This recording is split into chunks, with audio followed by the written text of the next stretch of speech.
But I think I've sort of made my point with the police enough that they realize that it's probably best to just leave well enough alone. Anyhow, looks like the Tour de Lille is having a nice sunny ride there today. All too often it's a rainy day when it's Tour de Lille, but they got lucky this year.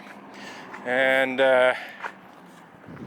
glad to see that they're having a good day. And yeah, I'm not going to interfere with their good day. Hello. Little girl is like looking at me and my picket sign. Oh, look, that is Margot Ellis, quite certain now. Margot Ellis in the window. Margot Ellis, let's just zoom in a little bit here. So, the person with the very white hair is, I'm 90% sure it's Margot Ellis. And Margot Ellis is one of those people who was involved in Montreal Unitarians calling in false reports to the SPVM. And on top of that, she physically assaulted me herself. And perhaps the worst thing, I've already said this earlier in this protest, but I'll repeat it, it's worth repeating. It was January 4th, if I'm not mistaken, of 2014, so my first protest in 2014, and Margot Ellis was coming towards me, where that guy in the green shirt is. And I was coming towards her. I was actually further back. But, you know, as she approached me, I moved to my right, and I moved to right about here. I'm basically standing where this manhole cover is. I essentially placed myself on the manhole cover. It was covered in snow, but that's where I was. So there's tons of room for Margot Ellis to walk by me on the sidewalk. But what does she do? She looks right in my eye and barges right into me. She even pulled up her elbow. She essentially elbowed me, gave me a body check that was forceful enough to knock me completely off my feet. I fell on my back in the snow, so I wasn't like seriously hurt or anything, but I could have been hurt. I could have banged my head. I could have banged my head against a tree. It could have hurt my back. I certainly could have been injured, but essentially wasn't.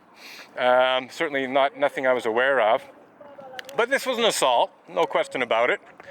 So I, you know, being who I am, like I wasn't the kind of guy who's like immediately going to call 911 and report this assault because, you know, I wasn't hurt and I wasn't convinced the police would do anything about it anyway, based on previous experience. But I said, you know, well, I'll call them later in the week and say what happened. You know, I have video evidence, so I can show what happened, and I'll let them decide whether it's worth having Margot Ellis charged with assault.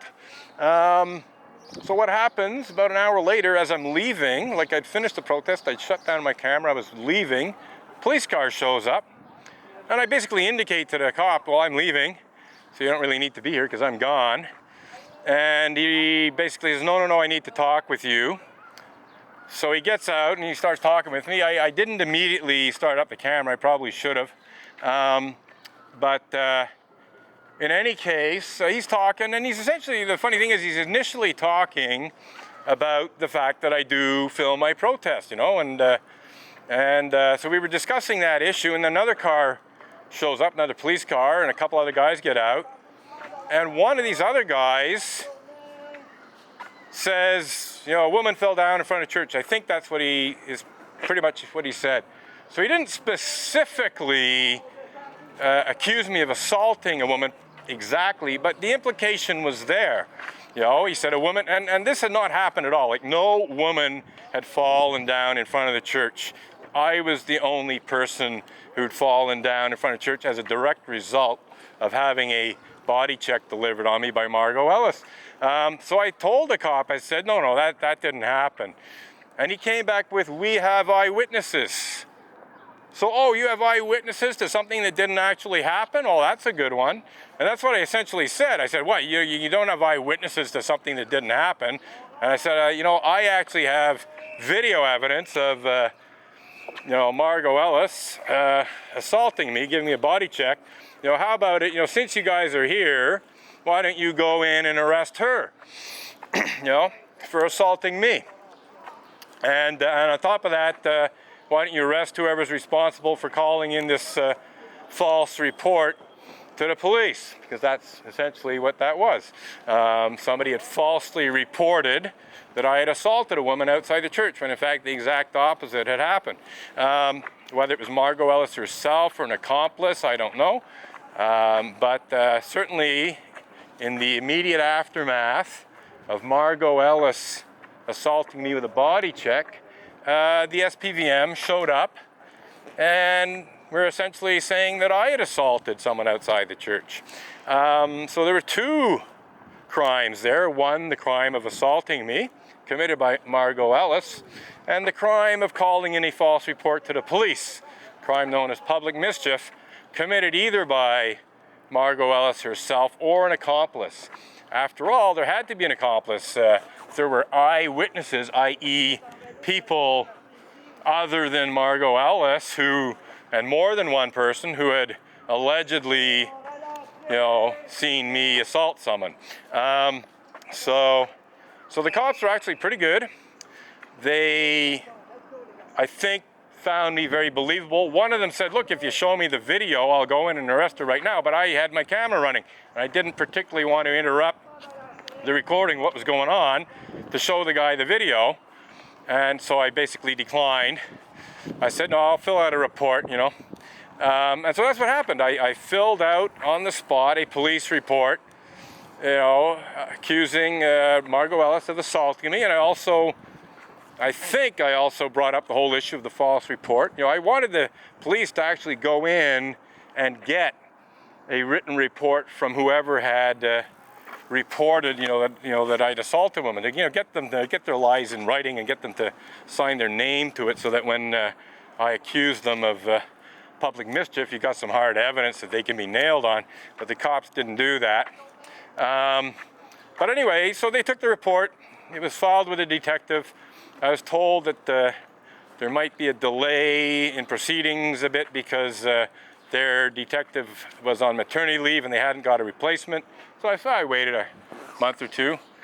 And, basically, after a couple of months went by, I can't remember if I made an inquiry or if I just got an email, but I finally did get an email from the detective who had been assigned to investigate this. And the detective essentially was refusing to bring charges against Margot Ellis. The detective's pretext for not bringing charges against Margot Ellis was that she could not prove intent. And this is, I think, basically bullshit.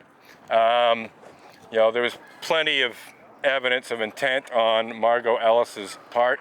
I think intent could have been proven, but even that whole issue of needing to prove intent was basically not true, because for the lowest level of assault, called simple assault, you don't need to prove intent. You just need to prove that some kind of assault did in fact happen. You don't have to prove that it was absolutely intentional on the part of the person who committed the assault. So, as far as I'm concerned, Margot Ellis could have and should have, at rock bottom minimum, being charged with simple assault. But, lazy SPVM detective didn't want to do it, is what it comes down to. She didn't even, she seemed to be totally oblivious to the whole issue of false complaint being called in too. She could have prosecuted that. There was plenty of evidence that a false complaint to the police had been called in by either Margot Ellis or an accomplice. But she didn't do that either. So just more incompetence on the part of the SPVM, as far as I'm concerned. Incompetence and laziness. They just don't want to do their job half the time. Well, maybe not half the time, but there's just too many incidences where, a crime is committed and the cops do fuck all to deal with it when they could. I'm not talking about situations where it's like extremely difficult to do anything. I'm talking about situations where it actually be pretty darn easy for them to arrest someone and bring charges against them, but they just don't. They sweep it under the carpet. So anyhow, let's see where we're at here. I think we're going to wrap this up. It's actually gone on a bit longer than necessary, I think. Yeah, this is coming up for the end of another half-hour video. So yeah, we're gonna wrap it up for now. I may come back a bit later. Oh, maybe not. You know, I think I'm gonna stick around. It just occurred to me. Yeah, I think there's some possibility here that something interesting could happen when people are exiting the Unitarian Church of Montreal today. And so I think I'm going to stick around for that. I think what I'll do, though, is I'll just shut off the camera for a bit. And Get another hobby, you know? oh, this is an excellent. It's an excellent hobby. It's an excellent hobby. Well, I think all it is a hobby. Oh, you think it's just a hobby that Unitarian Universalists rape children and they misuse our blasphemy law to? I do. You think it's fine? You think it's just okay for Unitarians to misuse our blasphemy law to hide pedophilia and rape committed by their ministers? I don't think Unitarians rape children, but if they You don't think Unitarians? show the proof. I have shown the proof. Well, That's why I'm here. All you do is pick it and pick it, but I've never seen. Well, because you've never looked. Get on the internet and Google Unitarian clergy sex abuse, and Google Unitarian misuse of blasphemy law or blasphemous, because they've falsely accused me of a crime.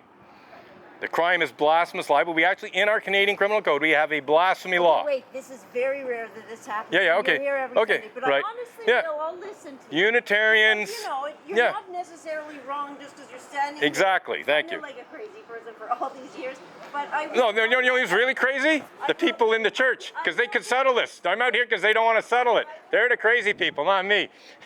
So here's this person saying I'm a crazy person because I've been protesting for quite some time. Well, no, the real crazy people are the ones who don't deal with the reasons for the protest. I mean, of course, their whole idea is, yeah, we'll ignore them and they'll give up. You know, that's the whole thing. It's called institutional stonewalling. And yeah, that's, you know, basically, you're just supposed to protest for a few days and then forget about it, you know. So, you know, that's their strategy. You know, they even want people to think I'm crazy because I'm protesting for so long. But no, the people who truly are crazy